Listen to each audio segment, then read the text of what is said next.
All right. Welcome, everyone, to Tea Time. It's my favorite tea time of the week, 4 o'clock Eastern time here. Got my good friend, Nick Borrman. Dave Koken's off this week. Apparently, he's a little busy with NFL and college football. He's taking the Safeway Open off. But we're not. We got a quick little half-hour show for you. We're going to go over the Tour Championship. We're going to go over this week's tournament. So let's jump right in. Just an eye, 2020, Nick, is 2020. So we're going to go Tour Championship, Safeway Open, U.S. Open. So let's do what we do every week. Why don't you talk to us about Silverado Resort and Spa? So that sounds very relaxing. So what do we know about this course? Well, it's in Napa, first of all. So we're talking West Coast golf. So that means for East Coasters, it'll be a little bit later on TV if you're watching. Not that it's going to be on any major channels. I guess some Saturday and Sunday it will. But none of the 30 players from last week will be here. This event usually is not a big name field, but you usually have a half a dozen, maybe 10 of the top, 25, 30 players sprinkled in these type of fields. Because this is usually one of those, first of the season, second of the season events.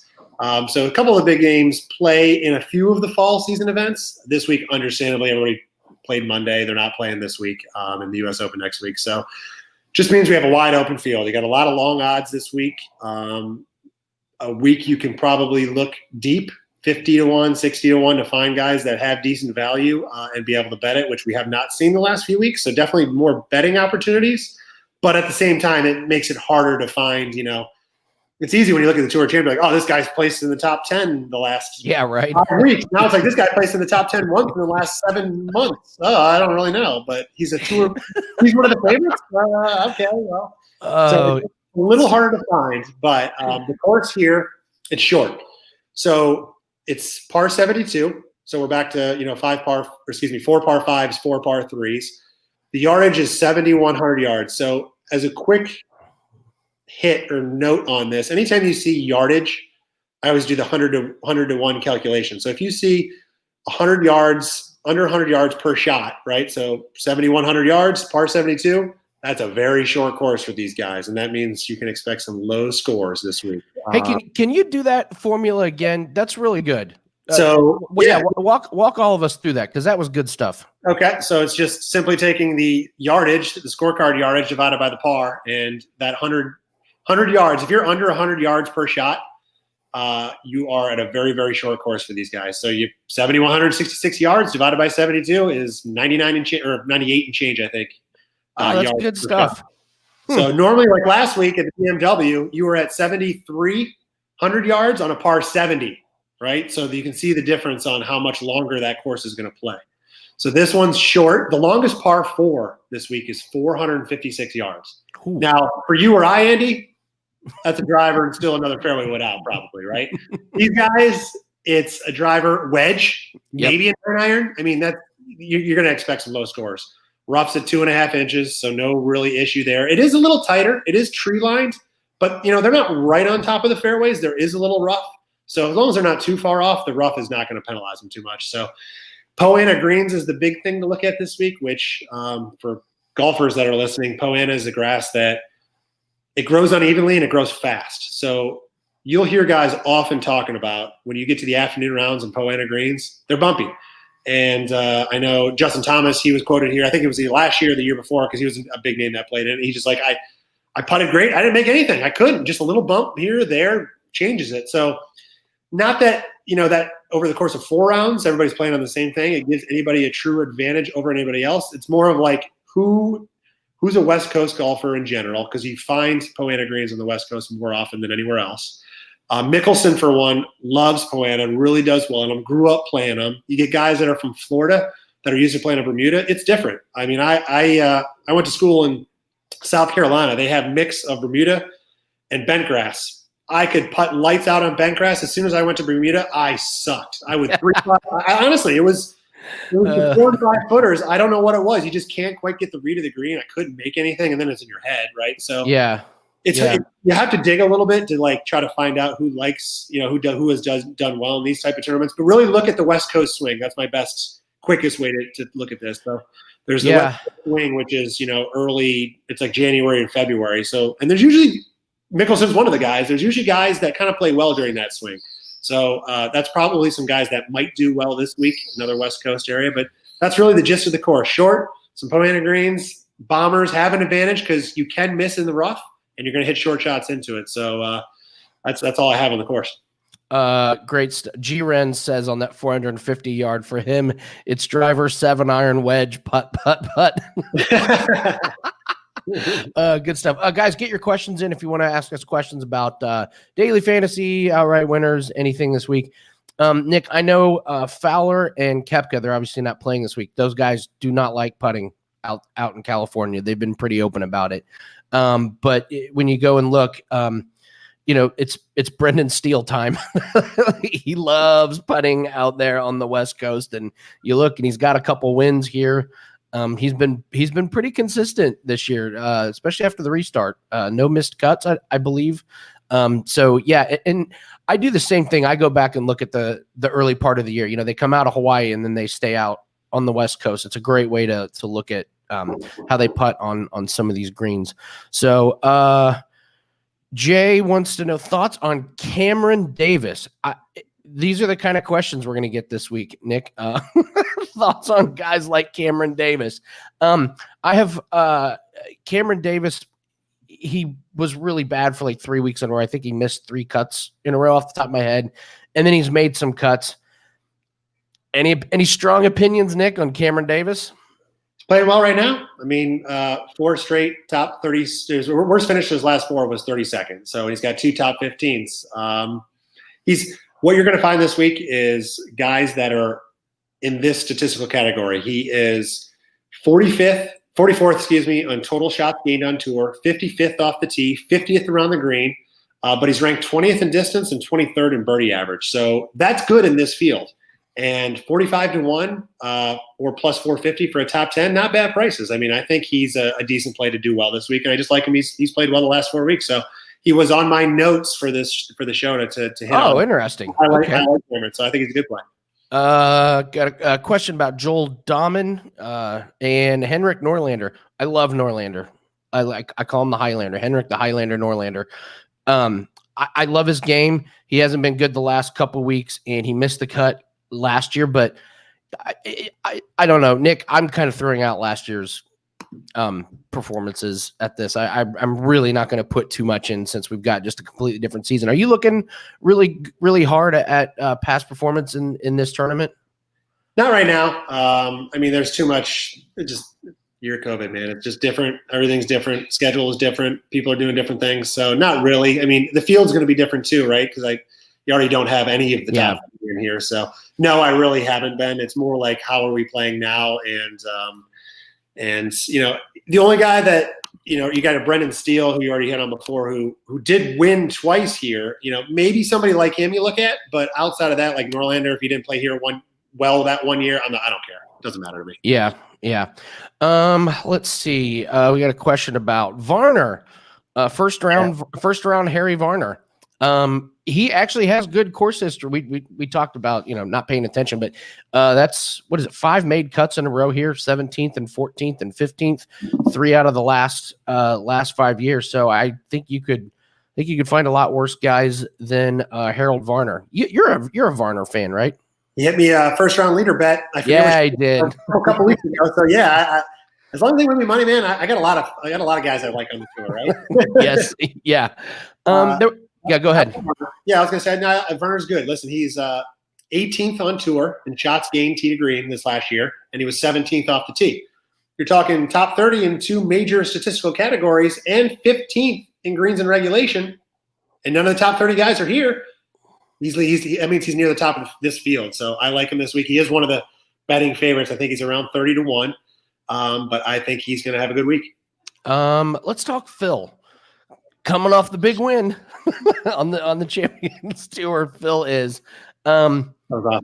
His driver is less than accurate, we'll say, but we got a short course.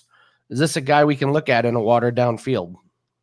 I think he's the betting favorite with Siwoo Kim. I don't think he should be. That doesn't mean I don't think he'll play well. Golf is ebb and flow and confidence, and coming off that win is going to carry over. Yeah, I agree completely. He'll have a decent week. I don't want to bet him a 22 for top 10. I don't think is great, but he loves the West Coast. He loves playing the greens. He can do what he did.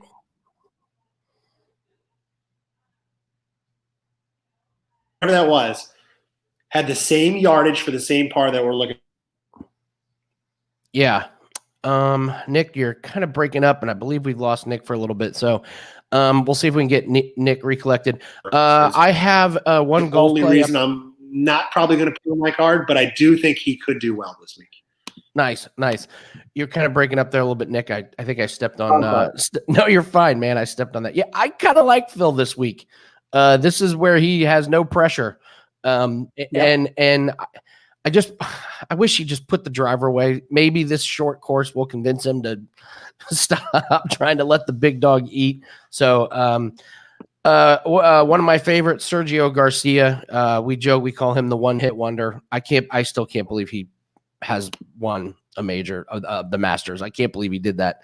Still, he's going to be one of the bigger names in here. He's 30-1. I don't believe he's ever played here. If I'm looking, no, I haven't. Yeah, I don't think he's ever played here. Is there anything cute we can do with Sergio? Maybe some head-to-heads, any props or anything with Sergio, or are we running? Sergio's a fun one because he's got the best ball striking numbers of anyone in the field. Mm-hmm. Right? He was fourth on tour last year in shots gained tee to green. Fourth. That's crazy. Third off the tee. 187th on tour in putting. Okay. Yeah. So every event, he played 7 events since the restart. He lost shots on every event. So rumor is, and maybe it's something to be excited about, that he has been, because he didn't make the playoffs, that he has been putting and practicing putting. So if we're buying into some of that hype, he's going to hit the ball well. If he can make a few putts, he's going to be there. He just hasn't done it all second half of the season. So that's the only reason you would probably not want to take him. But his shots gained numbers are just too good to ignore as far as ball striker goes. So I'll probably dabble in Sergio this week and just hope he can hold a couple. All right, we finally have to talk about it because someone finally brought him up, Jordan Spieth. We do have to talk Jordan Spieth. I will be nowhere near Jordan Spieth. If anything, I'll be betting against him, but I'm probably just going to stay away from everything Spieth. I found with him, he's a really good individual round bet against because he'll have these crazy rounds, and he may shoot 6 under, and the guy is going up against shoots 1 under, and you're like, man, we got killed on that one, and then he comes back and just has 3 horrible rounds, and you end up going 3-1 against him. This tournament with this field, I'm probably not gonna take my own advice and do that. He's missed cuts 72nd, 71st his last 3. I guess first off, what has happened to his game? Do you know? Can you? Driver. Yeah, Driver. Okay. I mean, that's the simple way to put it. I mean, he used to, when he was winning, he was also putting, which his putting is actually still, it's not as good as it was. It was, unsustainable to keep it was, but it's not terrible either. But his driving is terrible.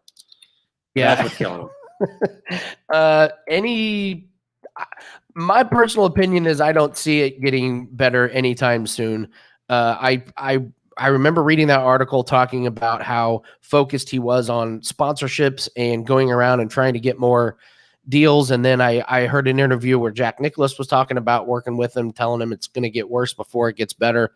Yeah. I am really, really skeptical on the future for him. I think he's way past he's peaked. I guess I'll just say it that way. Yeah, I mean, it's almost it would have to be a complete resurgence for him to come back. I mean, I liked him. I loved watching him when he was winning won 3 majors out of 4 or 5 at one point. He looked unbeatable. And then he Spiethed it at the Masters, and that was the end of it, And it really was. he was 181st driving accuracy last year, 190th in greens and regulation. You're not going to win a tournament without hitting fairways and greens. It's that simple. So until these numbers start to turn, and I hope he does. I like the guy. I hope he does turn it around.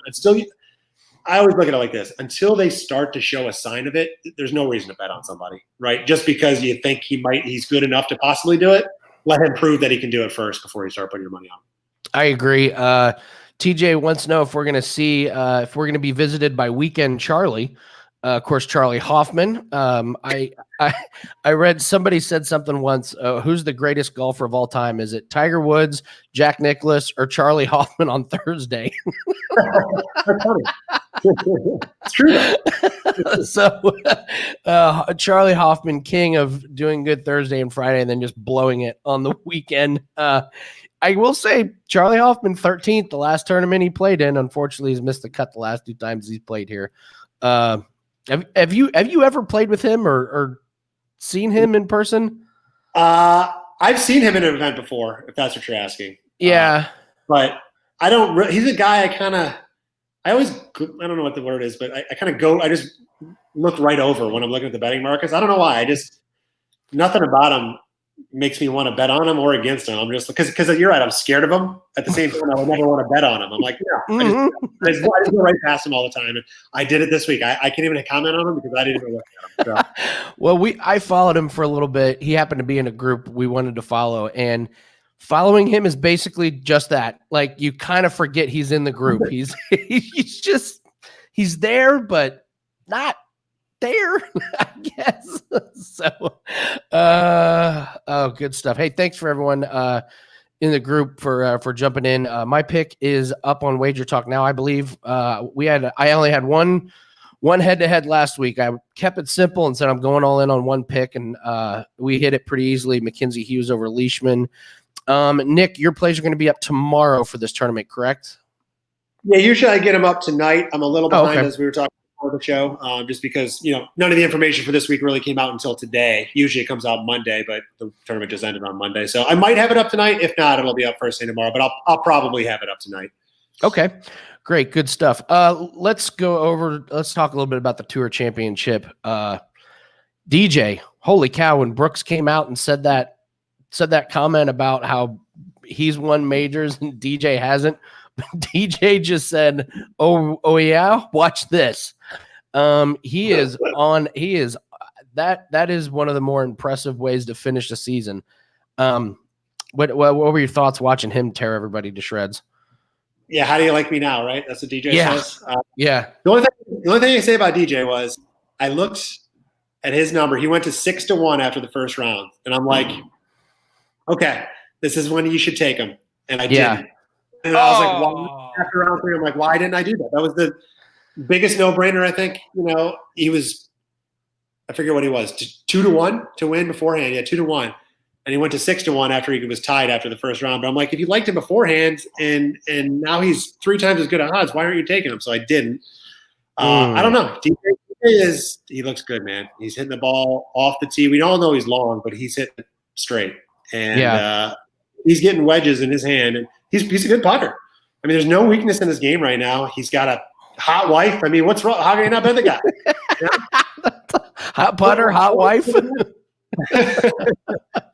Oh yeah, he is. I mean, if you're him, I mean, talk about this season in 2020 turning out nicely. He's playing the best golf he's played in a long time, and he's going to get a major right after the Tour Championship that he's probably going to be the betting favorite. Brooks is out. And then they get the Masters to come around. Yeah, and I don't even think Brooks is going to be ready for that. I haven't heard anything about him or what's going on with him right now, so I don't think so either.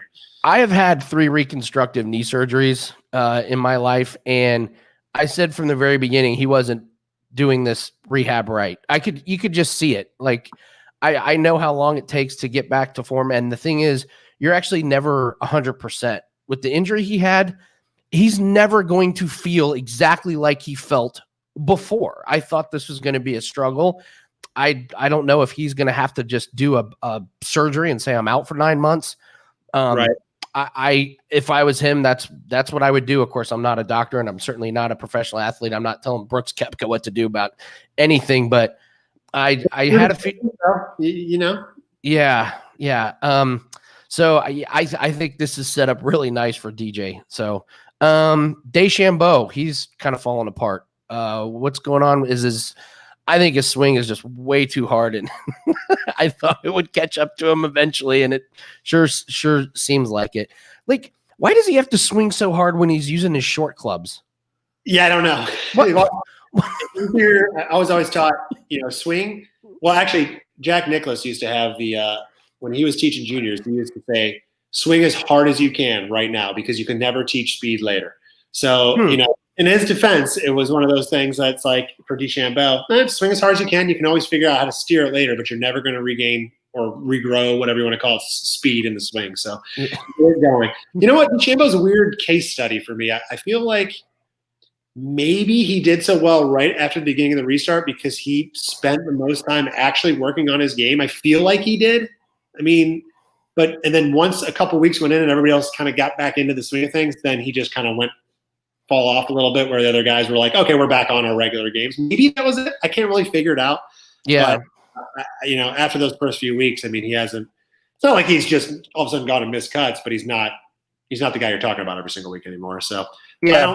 I don't mind it. I'm not a huge fan of the guy. I don't hate him necessarily, but I'm not a big fan. I don't really care what he does or – he's great for golf because it's always entertaining. He's like Russell Westbrook. It may not be good, it may not be bad, but it's gonna be interesting. So let's go over. Let's talk a little Jon Rahm. He did a lot better in these playoffs than I thought he would. I'm still not a believer. I just don't think he's mentally capable of winning a tour championship or a major just yet. You can see him when he starts to melt down. He's gotten better, but it's still not, he's just stone-faced the whole time. He doesn't let anything get to him. What'd you see from Rahm? I think Rahm he's getting closer. I would bet Rahm to win a major this year, and that's because there's 6 majors this year. So he's got more of a chance, right? But yeah, the 2 events he won since the restart were the 2 hardest golf courses these guys played. So that tells you right there he is ready for the major test, right? He won the Memorial and he won the BMW, which were the 2 lowest to par tournaments we saw. So he's got the resolve. He can do it. It's just, when something doesn't go his way, he can fall off quickly. But if that doesn't happen, he's going to be there. And I think he's a guy that can only continue to get a little bit better. So I wouldn't write him off. I think I honestly would be surprised if he didn't get one of the 6 that we're going to have this year. I would be surprised if he did. I think with these majors, I mean, you got to play great, but with a lot of these majors, the guys who win are sometimes the ones that handle the adversity the best. Like what happens when your ball bounces off a tree and it goes down into the 6-inch rough or something like that? Like it's how do you navigate around the adversity? You're right. And when he got the stroke penalty at the BMW, right, and he seemed to. I mean, I don't know exactly how he was, but he still won. So maybe that's a sign of improvement. Yeah. The other thing I think he's got going against him, I mean, not having Brooks helps, but man, we're loaded at the top with DJ and Justin Thomas, Simpson, Morikawa, Berger. Just looking at McIlroy. Surely Roy is going to figure out how to hit a wedge at some point. He'll learn that, but it feels very top heavy in golf right now at these big events. So. Let's see.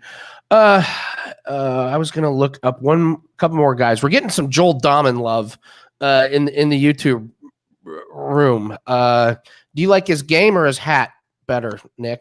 What do you like more? Isn't it all about the stash? Yes. Oh, the stash. Yes, the stash with Dahman. Yeah, what's better, the hats or the stash? Probably the stash. Yeah, you're right about that. Let's see.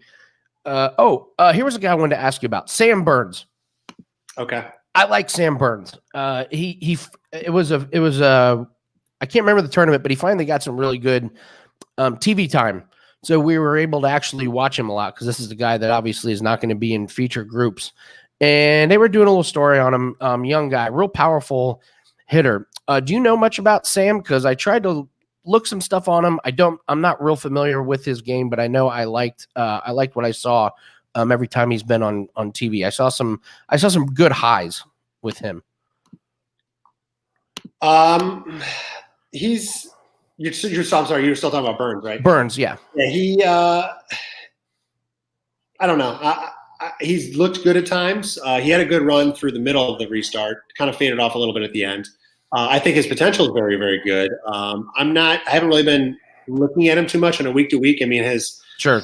The best part of his game is off the tee. He's long, but beside that, he wasn't really anything special. His short game is not good. Yeah, that's true. And he doesn't hit any greens. So that combo, until he fixes one of those, you can miss some greens if you can get up and down, or you can suck around the green if you hit a lot of greens. But both of those in combination with each other don't spell long-term success. So I haven't been huge on him right now. I haven't bet on him a lot. Not to say I won't. And, things change over the course of a couple of weeks. But right now, he just hasn't been in my eye, I'll say. Yeah. Thoughts on Kyle Stanley or Tringali? Kyle Stanley had that injury. Was it last year or 2 years ago? He had an injury and his game has fallen off. And if you look at his finishes, very inconsistent. I feel like he's been kind of struggling to get his body to work the way it was going to be before. Kind of a similar situation with Brooks. Kyle Stanley's a guy I just won't get involved with, like betting on or betting against, just with the inconsistency. So, which is too bad because he was a hot one of those sleeper picks that everyone really liked to pick every week for a while, and then he had that injury and was out. And Tringali, I'm not getting near Tringali, Nick. I don't know about you. Wasn't he a name we talked about? Like, I feel like he was a name 7 or 8 years ago we talked about a lot, but you only ever hear about him in these kind of events, but I don't really look at Tringali ever that much. Again, another guy that doesn't wow me by any means. Yeah. He's a good iron player. I'll give him that. But besides that, I don't know. He's never – sometimes, like matchups, I like to do matchups like you do. I never see him offered in a lot of matchups. I don't either. I keep looking for him, and I'd love to get a good one. I never look at him on the outrights. I probably would look at him at some matchups because he could set up well against some of those, but he's never there. I don't know why. Yeah. All right, guys, we're going to get out of here in a couple minutes. If everyone in the room could just hit the like button, please. That'd be a nice thing to do for us, and then get our picks. I know it's busy weekend with NFL and with college football and basketball, but we've been making money on golf. I'm going to continue to do golf and NASCAR as long as the lands are out there. There is one guy I was going to bring up. Jim Furyk is playing this week, and on a short course, I'm always going to be interested at Furyk. I'm not saying he's going to win, but in a watered down field where you do not have to drive the ball very long, and I can get Furyk around the greens, I've got my eye on him. I'll just say that he's just one of those guys where when you look at the yardage of a course and Furyk's playing, you're like, nope, that's not going to work for Jim. But then you get one of these and you say he might have a chance. So I don't know. What do you think, Nick? Furyk. Oh, Jim. He's the only guy I have 2 autographs from. Jim Furyk. So I like Jim. I've always liked him. He's a good golfer. He won his inaugural is that the word, is his first Champions Tour event, just like Phil did, on a course at this same yardage that this is. Just saying, kind of familiar, right? So I wouldn't count him out. He could be there. It's not a long course. He's not going to be out of it by any means.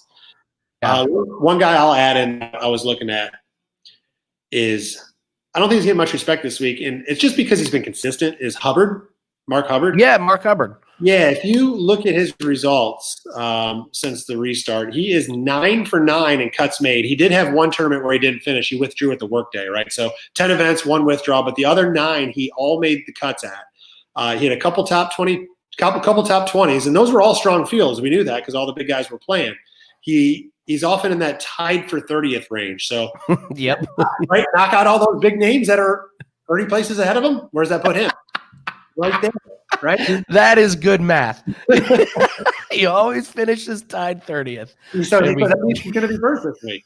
I think his number is good. He's worth a play in my book, however you want to look at him. I like Hubbard. Oh, that's funny. Oh, that's good. That was way better than your 100 yards to 1 to 100. Simple math, Andy. Just simple math. Oh, good stuff.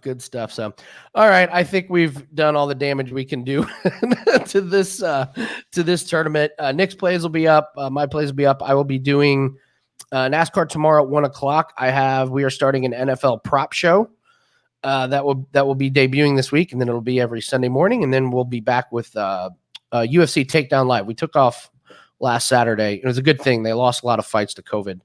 Really, they did. It was really frustrating. Yeah, Nick, what do you got? What are you working on Wager Talk?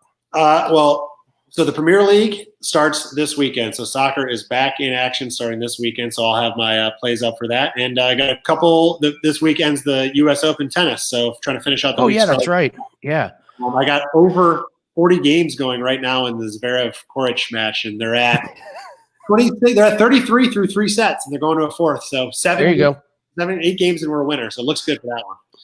Did you or did you not lose money on Djokovic? You lost already. Well, I put money on him. Listen, he was minus 125 to win the tournament. That's insane for a future. That's crazy.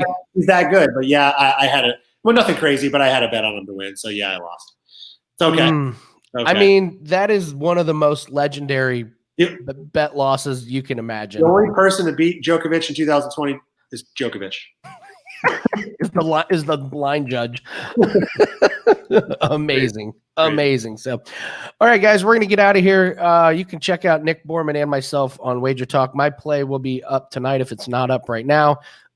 Nick's package will be up. Sorry, I didn't mean to talk about your package there, Nick. But yes, Nick's golf package will be up later tonight. So awesome work, Nick. And hey, don't forget, everyone, we got a major next week. So we'll be coming back bigger and better than ever next week for the U.S. Open. That one should be absolutely amazing. I had tickets to that, Nick. Darn it. Did? Yeah. My buddy lives out. My buddy lives out in New York, and we had offering you like the next year it's not going to be there. So I guess it's refund. No, they just refunded everybody. So bummer.